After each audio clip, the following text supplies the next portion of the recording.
عثمان خان کاکڑ قوم پرست حلقوں میں سابگو، زیرک اور سنجیدہ سیاستدان کے طور پر جانے جاتے تھے۔ وہ مارچ 2015 سے لے کر 2021 تک سینٹ کے رکن بھی رہے۔ اسی دوران یہ نہ صرف صوبہ بلکہ ملک کے پسے ہوئے عوام کی آواز بنے، بلکہ یہ آواز زیادہ دیر تک ایوانوں میں گونج نہ سکی اور خالقی حقیقی سے جا ملے۔ مرحوم عثمان خان کاکڑ کے بیٹے نے یہ شبہ ظاہر کی کہ ان کے بیٹے خوشحال خان نے دعویٰ کیا ہے کہ میرے والد کو قتل کیا گیا ہے۔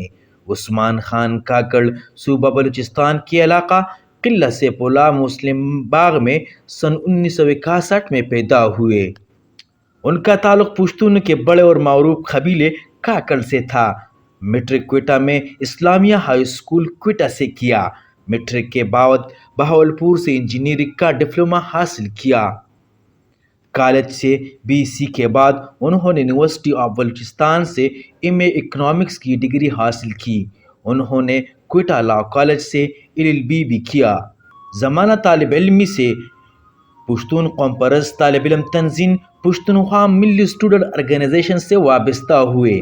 وہ اسٹوڈنٹ آرگنائزیشن میں مختلف عہدوں پر رہنے کے علاوہ سن 1987 میں پشاور میں ایک بڑی کانفرنس میں تنظیم کے سیکرٹری اول یعنی سربراہ منتخب ہوئے۔ عثمان خان کاکڑ سابق صدر ضیاء الحق کی امریت کے دور میں پابندیوں کے باعث ترقی پسند طلباء کی ایک ملگیر الائنس پاکستان پروگریسو الائنس کی پلیٹ فارم سے بھی متحرک ہو گئے۔ سن 1987 میں طلباء سیاست سے فراغت کے بعد انہوں نے باقاعدہ طور پر پشتونخوا ملی عوامی پارٹی میں شمولیت اختیار کی۔ پارٹی میں فعال کردار کی وجہ سے محمد عثمان خان کاکڑ کو پارٹی کا صوبائی صدر منتخب کیا اور گزشتہ طویل عرصے سے پارٹی کے صوبائی صدر کی حیثیت سے فرائض سر انجام دیتے رہے۔ پارٹی کے صوبائی صدر کے عہدے کے ساتھ ساتھ وہ پارٹی کے مرکزی سیکرٹری کے عہدے پر فائز رہے۔ عثمان خان کاکڑ سن 2015 میں پشتونخوا ملی عوامی پارٹی کے ٹکٹ پر بلوچستان سے سینٹ کے رکن منتخب ہوئے۔ عثمان خان کاکڑ نہ صرف اپنی پارٹی کی سطح پر بلکہ محکوم عوام کی تحریک اونم اور MRD سمیت دیگر تحریکوں میں بھی فعال کردار ادا کرتے رہتے تھے۔ عملی سیاست میں قدم رکھنے کے بعد امریت کے خلاف ہمیشہ پیش رہنے والے پشتونخوا ملی عوامی پارٹی کے رہنما اور سابق سینیٹر محمد عثمان خان کاکڑ پیر کے روز کراچی میں وفات پائے گئے۔ ان کی عمر 60 سال تھی۔ محمد عثمان خان کاکڑ ایک عوامی سیاسی رہنما تھے۔ یہی وجہ ہے کہ نہ صرف کوئٹہ میں ہسپتال کے باہر لوگوں کی بڑی تعداد موجود رہی بلکہ کراچی کے اس ہسپتال کے باہر بھی پشتونخوا ملی عوامی پارٹی کے ورکر کی بڑی تعداد موجود تھی۔ جب ان کے رشتہ دار یوسف خان کاکڑ کراچی میں ان کی موت کا اعلان کیا تو ہسپتال کے باہر کارکنان زار و قطار رونے لگے۔ اسی طرح کوئٹہ سمیت دیگر علاقوں میں بھی ان کی موت کا خبر سن کر رنجیدہ ہوئے۔ عثمان خان کاکڑ کی قریبہ اور رشتہ داروں نے الزام عائد کیا ہے کہ ان کی موت طبی نہیں ہے۔ انہوں نے ان کی موت کی وجوہات کے بارے میں تحقیقات کا مطالبہ کیا ہے۔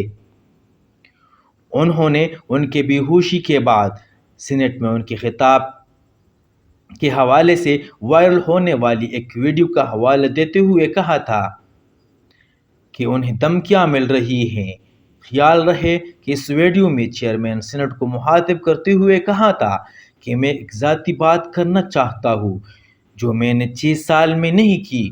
انہوں نے کہا ہم پر دباؤ ڈالا جا رہا ہے اور کہ ہم جمہوریت اور اپنے نظریات سے دستبردار ہو جائے، قوموں کی بات کرنا چھوڑ دے، پارلیمنٹری بالادستی کا بات چھوڑ دے اور جو غیر جمہوری قوت ہے ان پر تنقید بند کر دے۔ عثمان خان کاکڑ نے کہا تھا کہ اشارے مجھے اور پیغامات مل رہے ہیں۔ مجھے کچھ ہوا، میرے بچوں کو کچھ ہوا یا میرے خاندان کو کچھ ہوا تو کوئی پرواہ نہیں، کیونکہ مجھے میرے نظریات، جمہوریت، میری قوم اور پارلیمنٹ کی بالادستی زیادہ عزیز ہے۔ لیکن میں یہ ریکارڈ پر لانا چاہتا ہوں کہ اگر مجھے اور میرے خاندان کو کچھ ہو گیا تو اس کی ذمہ دار 2 انٹیلیجنس ادارے ہوں گے۔ میں اس لیے ریکارڈ پر لانا چاہتا ہوں تاکہ یہ گم کھاتے میں نہ جائے۔ تاہم ARY نیوز کے مطابق جناح ہسپتال کراچی میں کیے گئے عثمان خان کاکڑ لاش کی پوسٹ مارٹم کی رپورٹ میں وجہ موت کی طبی قرار دی گئی۔ ابتدائی رپورٹ کے مطابق لاش پر کسی تشدد یا جسمانی زخم کے نشانات نہیں ہیں۔ سابق سینیٹر عثمان خان کاکڑ کی موت برین ہیمرج سے ہوئی ہے اور موجہ موت طبی ہے۔